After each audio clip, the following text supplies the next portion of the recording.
Make sure you guys share today's video for me on social media, any platform in which you desire, Twitter, Facebook, Instagram. It works for us. We're just trying to spread the word. Let everybody know out there that we have a lot of stuff going on here at Bengals Breakdown. I know there's a ton of Bengals fans out there that aren't necessarily tapped into what we are doing here at Bengals Breakdown. So help us out. Share today's video for me right now. First up here from Tim Tyra. Do the Bengals need to draft a tight end this year if we sign Mike G? Look, the Bengals are going to be interested in that tight end position. Really, when you look at Mike Gesicki, obviously a lot of us want him to be back. Hopefully the Gesicki and the team can work towards making that happen, but he really isn't a true tight end, right? He's kind of like a big slot that goes out there. Now, Eric All Jr., on the other hand, was your perfect tight end. Unfortunately, he is going to be out for the entirety of the 2025 season, so that kind of throws a wrench in some of your plans there. So, kind of to answer your question, I think the Bengals certainly are going to be interested in adding a tight end. A lot of people have, thrown out the idea of, if Tyler Warren falls in the first round, do you take him? Probably if he falls. I'd be surprised if he did. But I think at some point, whether through the draft or free agency, Cincinnati, Duke Tobin, Zach Taylor will be looking to add to that tight end room. CWT, are you worried about the Bengals roster depth considering the personnel that's leaving the team? I think you're always worried going into the offseason, especially after you miss the playoffs. There are a lot of holes on this team. I think you had a lot of star power that made up for a lot of those holes. So to answer your question, yeah, I'd say I definitely am concerned about the depth here. You definitely need to bring in some new guys. You definitely need to draft well in the process as well. So there's a lot you got to do here this offseason to improve your depth, particularly on the defensive side of the football. I want some veterans to come in and help these young guys along. You can't just sit there and draft guys and expect that to be the entirety of your roster. Yeah, you've seen teams do that in the past, but for whatever reason, Cincinnati hasn't been able to draft at an elite level. Needs some veterans that can come in and help, particularly on defense. From Sean, thoughts on releasing Alex Cappa?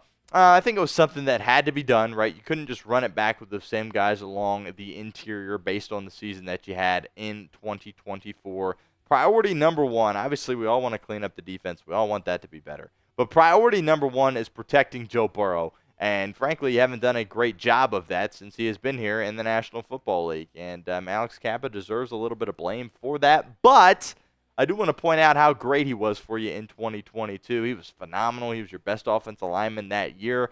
Then unfortunately gets hurt right before the playoffs. If he doesn't get hurt before the playoffs, do you beat Kansas City? Do you go on to play in the Super Bowl? Do you win that Super Bowl? I don't know. Maybe.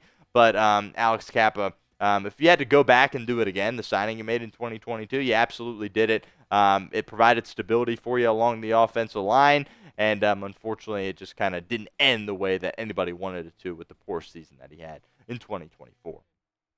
Leads to the pinned comment of today's video. Name a player you want to cut. Is there somebody else out there that you would like to move on from? Sound off for me in the comments of today's show. If that ad comes here on YouTube, that's totally fine. Take advantage of it. Down in the comments, let us know what you think. From Norman, do you think there will be a big splash free agent signing on the defense this year? Probably not, is what I would say. Just the Cincinnati Bengals, they don't tend to make splashy moves.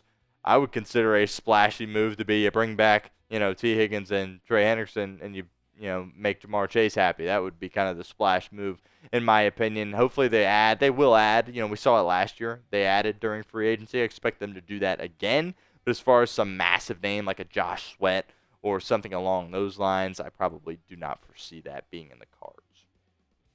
Tim Tyra, once again, do you think we should have made a trade with the 49ers for Deebo? Commanders got him for a 5th-round pick. No, I do not. Deebo Samuel certainly went on a great run there, but kind of showed some selfish tendencies, which I'm not looking for if I'm the Cincinnati Bengals. Also, you're not going to get the ball a ton here. You're playing with Jamar Chase and hopefully Tee Higgins as well. So I don't think Deebo to Cincinnati would make sense. Another guy that could potentially become available, Cooper Kupp. That intrigues me a lot. I would love to have Cooper Kupp here, but I'm glad the Bengals didn't pursue Deebo Samuel. Hopefully things work out for him in Washington, but not a guy that I wanted here in the Queen City. We'll continue with our show here in a moment, but first, a shout-out to our friends over at Prize Picks. Prize Picks is the best place to get real money sports action. With over 10 million members and billions of dollars in awarded winnings, PrizePicks has made daily fantasy sports accessible to all. You just pick more or less on at least 2 players for a shot to win up to 1,000 times your cash. Run your game all season long on PrizePicks. You can now win up to 1,000 times your money on PrizePicks. PrizePicks is the best way to get action on sports in over 30 states, including California, Texas, Georgia, and Florida. PrizePicks is the best place to get real money sports action. Join over 10 million users and sign up today. They also now offer MasterCard for quick and easy deposits into your account this sports season. They also have the Flex Play. Big fan of the Flex Play here with PrizePicks. This is what our baseball guy, Jack Lauderay, threw together. Season-long PrizePicks, by the way. Going with the more than for Paul Skeens strikeouts. Also going with the more than for Tarek Skubal strikeouts. And also Jarren Duran, more than 17.5 home runs. Beautiful thing about the Flex Play, you don't have to get all 3 correct. You can miss out and still have an opportunity to double your money.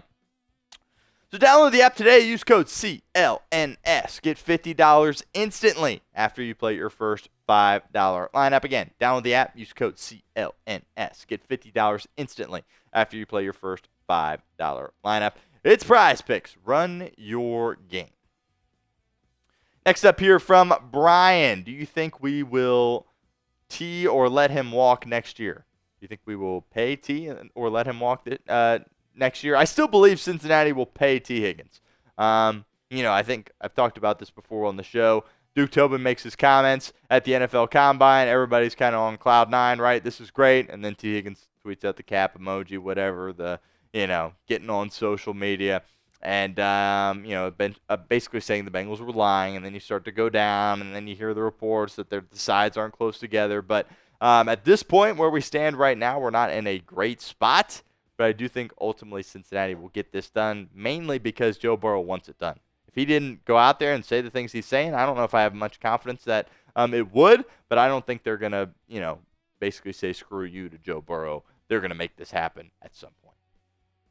Frankie, I am sad about Sam Hubbard. I understand, Frankie. I totally feel you. I am a little bit as well, but man, it was a heck of a run for Sam Hubbard. Cincinnati legend, 7 years with the Bengals. Credit to him. He was able to play his entirety of his professional career with the Cincinnati Bengals. Went to Moeller High School, went to Ohio State, Ohio guy, born and raised. Really the only regret that I have is that the Bengals weren't able to get him a Super Bowl. That's really the only regret that I have. They were going to cut him, but, I would have loved for him to come back at a cheap discount next year and try to get a ring.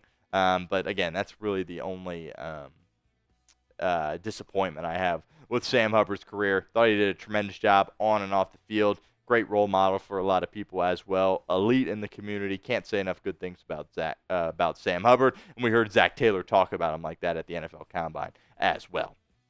Show some love for Sam Hubbard in the comments section. Spam your 94s for me. Get those in the comments of today's show. Let's see how many we can get in there. Show your love for 94 Bengals legend, Cincinnati kid, Sam Hubbard. After being at the Combine, has your option changed on any draft targets? Good question here from CWT. To be completely honest with you, I would say no. I still want to look. Malaki Starks didn't test well, right?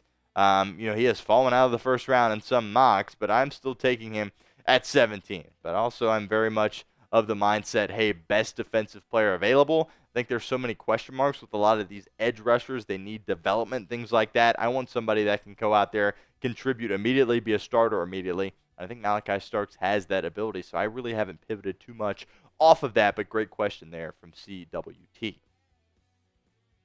Tim Tyrus, did the Bengals sign Robert Spillane, formerly with the Raiders? Something we've discussed here on the show previously. I don't think he's a guy that's going to come in and start next to Logan Wilson. I don't think he is that caliber of a player, to be completely honest with you. But you never know. I think the Bengals certainly will take a look at that, entertain that a little bit, and we will see if ultimately they make that decision. But I would like someone else to come in personally and be Logan Wilson's running mate, whether through the draft or free agency. If you're enjoying this mailbag, you are in for a treat because we're going to continue to do these on a weekly basis. But don't miss out. Hit that sub button right now for more Bengals Breakdown mailbags, youtube.com/BengalsTV. Who's your running back pick in the draft from Teddy here at Bengals Breakdown? Ooh, good question here from Teddy. Previously we have done mock drafts here for the Cincinnati Bengals. Haven't done a ton with the running back position. Obviously, look at guys at the top right there. Guys like Amarian Hampton, guys like Ashton Ginty, of course, as well. Travion Hendrickson, Quinshon Judkins are kind of the big names that people are talking about at that running back spot. I really don't have a name out there for you. If I'm the Bengals, I'm not addressing this early, right? This is probably a 6th-round pick at the highest for me. So it's whatever running back you think is going to be available for you there in the 6th round, and somebody that you can come in and be that backup guy to Chase Brown. Ollie Gordon the second was the name that I was trying to remember there and was blanking a little bit. But Ollie Gordon the second out of Oklahoma State, I mocked him to Cincinnati a couple of weeks ago with our mock draft. That would be probably the name that I would give you here at this point.